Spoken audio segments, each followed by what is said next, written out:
Bom, continuando aqui, a gente vai falar agora sobre algumas teorias. E a pessoa vai e entra na hora da minha apresentação no YouTube. Sempre é assim. Eu gosto de assim. Vamos falar sobre as teorias sobre a formação da nossa Lua, tá? É muito complicado você fazer uma teoria sobre a formação de planetas sem ter uma tecnologia avançada. Isso é fato, tá?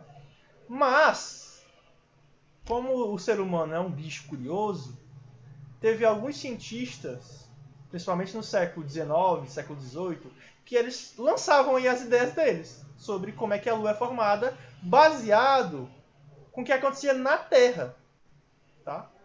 Porque eles não foram à Lua, então eles não sabem, mas então, baseado na Terra, eles davam as suas opiniões, que algumas faziam sentido, tá? Então, a primeira, na verdade, como eu falei, né, na tentativa de explicar essa formação da Lua, os astrônomos do século XIX, né, 18, 19, eles vão apresentar duas teorias que ficaram até meados do século XX. Tá? A primeira era a teoria, né, chamada de modelo de captura. Já dá para perceber, né? Modelo de captura. Baseado no quê? É o seguinte, ó. O modelo de captura, ele vai dizer que a Lua ela foi formada em outro local do Sistema Solar, que eu não sei qual é, mas que foi no Sistema Solar.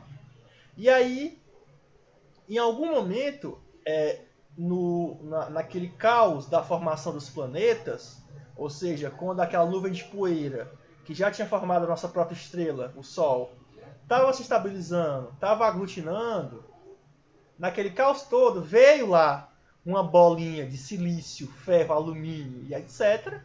Se aproximou da Terra primordial, que é aquela Terra em formação ainda, e foi capturada pelo seu campo gravitacional.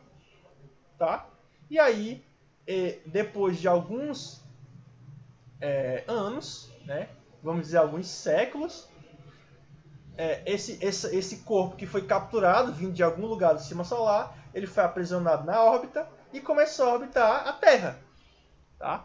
Então esse aqui é o chamado modelo de captura, onde a Lua ela é formada em outro lugar do sistema solar, houve em algum momento uma aproximação entre a Lua e a Terra, no momento que houve essa aproximação, a Terra capturou a Lua pelo campo gravitacional e até hoje está esse belo casal que vemos no céu, tá? Então, basicamente, a Terra estava de boas, a Lua estava passando e aí não deu outra, né? Foi pego pelo campo gravitacional. E esse modelo ele era muito coerente com algumas coisas, principalmente do fato da Terra ser maior que a Lua, porque fazia sentido. Se a Terra é maior que a Lua, então a Terra tem um campo gravitacional que é capaz de interagir com a Lua de certa forma que a Lua ficaria aprisionada a ele. Então as pessoas, né, logicamente naquela época, com a física ainda, a física planetária, né, já estava sendo trabalhada, mas não estava consolidada, as pessoas pensaram, é uma ideia que dá certo. Ela respeita a lei da gravidade de Newton e ela respeita as leis de Kepler. Então, a gente vai aceitar ela, ok? Beleza. Então, basicamente, esse aí é o modelo de captura. Ficou popular por alguns anos, mas depois ela foi abandonada, tá? E aí entra em ação o outro modelo, outra teoria que é chamada de modelo de fissão, tá? Esse modelo de fissão ele foi apresentado pela primeira vez pelo filho Darwin. O Darwin lá da biologia, da evolução, dos macacos e tal. Pois é, o filho dele que propôs esse modelo, tá? O filho dele não quis ir para a biologia, foi para a física e para a astrofísica, que era o George Darwin, tá? O George ele estudava as dinâmicas que ocorriam na interação das forças das marés que a Lua exercia na Terra, tá? Essa força das marés a gente vai entender melhor na próxima aula. Mas basicamente é o seguinte: quando a Lua está próxima da Terra, ou quando você afasta da Terra, existe na Terra uma força que vai empurrando as marés. Tá? A Lua ela faz como se fosse um zigue-zague, uma oscilação em períodos, uma oscilação periódica. E essa oscilação ela causa uma força na Terra e essa força causada na Terra faz com que surjam as marés nos rios, tá? E nos mares. E aí, estudando essas forças das marés, eu não vou falar aqui como é que ele notou isso, tá? Porque isso envolve um pouco de mecânica, de teoria da mecânica, né? Principalmente a parte dinâmica, e eu não quero me estender nessas contas. Mas ele notou que existia nas contas uma certa variação no afastamento da Terra em relação à Lua, ou da Lua em relação à Terra. E ele notou que esse afastamento era de 4 centímetros por ano. Ou seja, a Terra se afasta mais ou menos 4 centímetros por ano. E ele pensou o seguinte: calma, se a Terra se afasta se a Lua se afasta da Terra, então em algum momento elas estavam juntas ou muito próximas. Porque como está se afastando, elas deveriam em algum momento estar muito próximas ou juntas para ocorrer esse afastamento, né? É uma hipótese válida. Então, como fala aqui, então a partir dessa análise dele, o George ele concluiu que a Terra e a Lua em algum momento estiveram muito mais próximas. E ele argumenta o seguinte: na verdade, a Terra e a Lua eram um corpo só naquele universo onde os planetas estavam sendo formados, construídos. Era um corpo só. E a Terra naquela época, né, que a gente chama de Terra primordial, que é onde a Terra está em formação, recém-nascida, a Terra ela tinha um momento angular muito mais alto. Ou seja, ela tinha uma rotação muito maior. Tá? E essa rotação da Terra, naquela época, segundo George, fez com que a Terra lançasse do seu equador um pedaço de rocha que originou a Lua. Então, a Lua, né, o material que forma a Lua, ele foi atirado nessa rotação da Terra, atirado do equador da Terra, mas esse pedaço de material, ele não conseguiu escapar da gravidade, tá? Ele não teve velocidade de escape suficiente para escapar. Então o que ele fez? Ele ficou orbitando a Terra. Então a Terra lança esse material, mas esse material ainda é capturado pelo o campo gravitacional da Terra e fica orbitando em torno dele. Então esse aí é o modelo de fissão. Fissão porque é separação, tá, pessoal? A palavra fissão vem de separação. É a separação. Era um corpo só que foi separado. Só que em 1930 descobriram que esse cenário era impossível de acontecer. Porque com alguns cálculos que os cientistas da época fizeram, os astrônomos, eles concluíram o seguinte: a velocidade da Terra, a velocidade com que a Lua foi lançada, ela não poderia ser a velocidade com que os cientistas da época, o próprio George Darwin, estavam pensando. Porque se fosse lançado com essa velocidade, o material ia se despedaçar. E não ser lançado e começar a entrar em órbita. Tá? Então, em 30, eles descobriram que não seria possível a Terra ela ter nascido a Lua ter nascido da Terra. Né? Literalmente, um pedaço.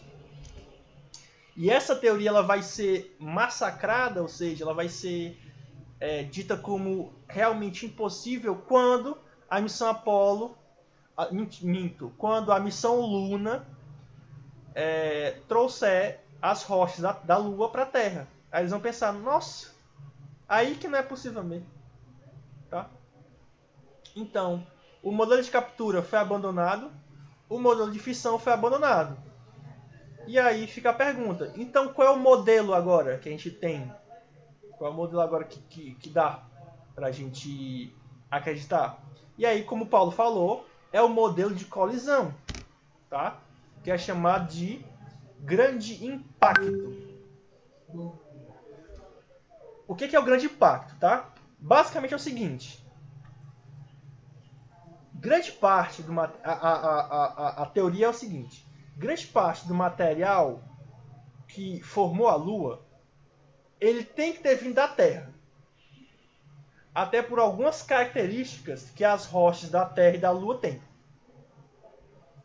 Tá? Mas como concluíram em 1930, esse material não pode ter vindo por uma rotação rápida.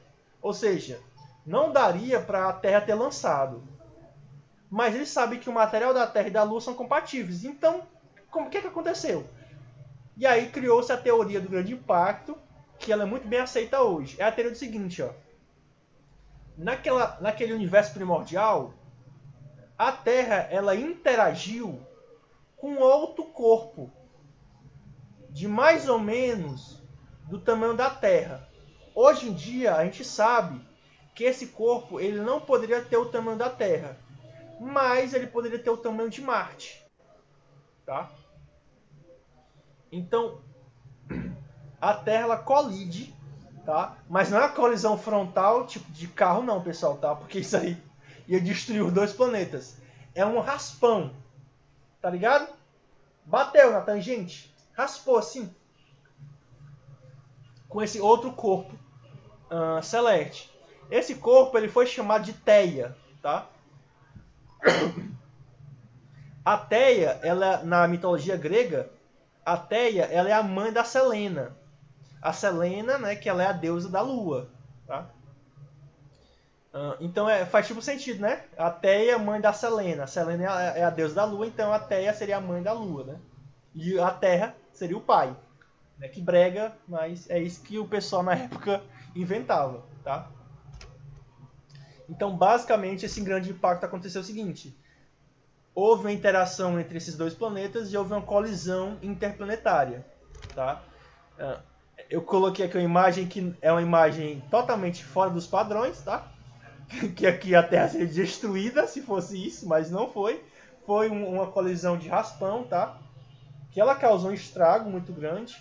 Alguns teóricos eles dizem que no mar do, eu acho que é no Oceano Pacífico, que tem uma abertura no fundo do mar que seria como se fosse a cesariana ou a cicatriz do nascimento da Terra, que é bem legal.